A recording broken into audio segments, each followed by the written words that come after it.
Boundaries होनी चाहिए, हर relation के अंदर बाउंड्रीज होनी चाहिए, तो फिर हम बच्चों के साथ अपनी बाउंड्रीज किस तरह से क्रिएट कर सकते हैं। बाउंड्रीज होती क्या है, सबसे पहले हम इसको देख लें कि बाउंड्रीज चीज़ क्या है।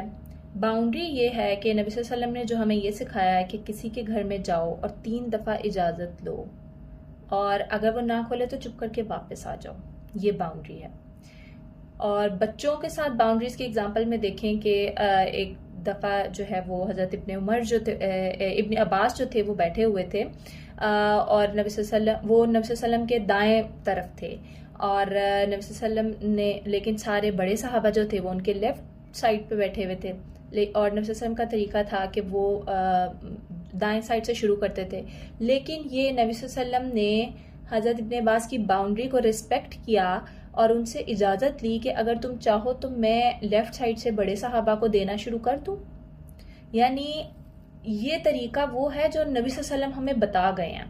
इसके ऊपर हमें ये सोचने की ज़रूरत नहीं है कि बच्चे इस काबिल हैं कि हम उनकी बाउंड्रीज लगाएं या बच्चे इस काबिल नहीं है। ये हमें नबी सल्लल्लाहु अलैहि वसल्लम बता गए हैं कि बच्चों की रिस्पेक्ट किस तरह से करनी है। इधर अगर हम प्रैक्टिकल लाइफ की एग्जांपल लेते रहें कि अगर एक बच्चा है और वो ये कहता है कि उसने दांत अपने ब्रश नहीं करने, तो हमें तो उसको सिखाना है कि दांत किस तरह से ब्रश किए जाते हैं। तो हम किस तरह से बच्चे को ये सिखाएंगे कि उसे दांत ब्रश करने हैं। सबसे पहला काम हम जो करेंगे वो हम ये करेंगे कि रिस्पेक्टफुल वे में उससे बात करेंगे, उसे डराएंगे नहीं, उसे डांटेंगे नहीं, उससे ऑर्डर नहीं जारी करेंगे, उसे समझाएंगे। अगर तो 6 साल से छोटा बच्चा है तो उसे आप बहुत आराम से, प्यार से, फन वे में किसी भी तरह करवा लेंगे, और उसको आप बताने के लिए वो पॉइंट नहीं होगा कि अगर दांत ब्रश का टाइम है तो आप उसको सारे लेक्चर झाड़ने लग जाएंगे। आप उसको वैसे ही दांतों को साफ रखने की इफादियत के बारे में किसी और वक्त में बताएंगे।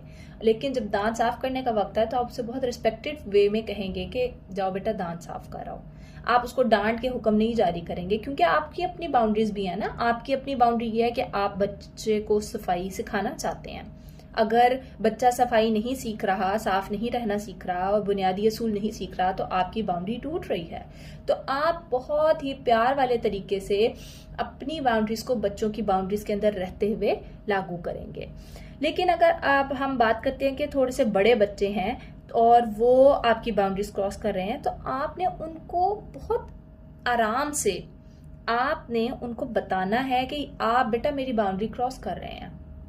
और जब आप उसको ये बात समझा देंगे और आप खुद भी इस बात का ध्यान रखते होंगे कि आपने बच्चे की बाउंड्री क्रॉस नहीं करनी, तो वो अल्टीमेटली सीख जाएगा कि पेरेंट्स की बाउंड्रीज को किस तरह से सीखना है। अब यहाँ पे भी नबी सल्लल्लाहु अलैहि वसल्लम ने हमें बताया है कि 10 साल से बड़ी उम्र का बच्चा जो बच्चा है जो आपकी बातों को समझने लग गया है, वो माँ बाप के कमरे में दस्तक देकर दाखिल हो। ये माँ बाप की भी बाउंड्रीज हैं। तो इसलिए हमें ये बाउंड्रीज क्रिएट करनी है। जब हम इस लेवल पे बच्चे के अंदर ये चीज़ इंस्टॉल करेंगे तो बच्चा बड़े होकर हर इंसान की रिस्पेक्ट करेगा।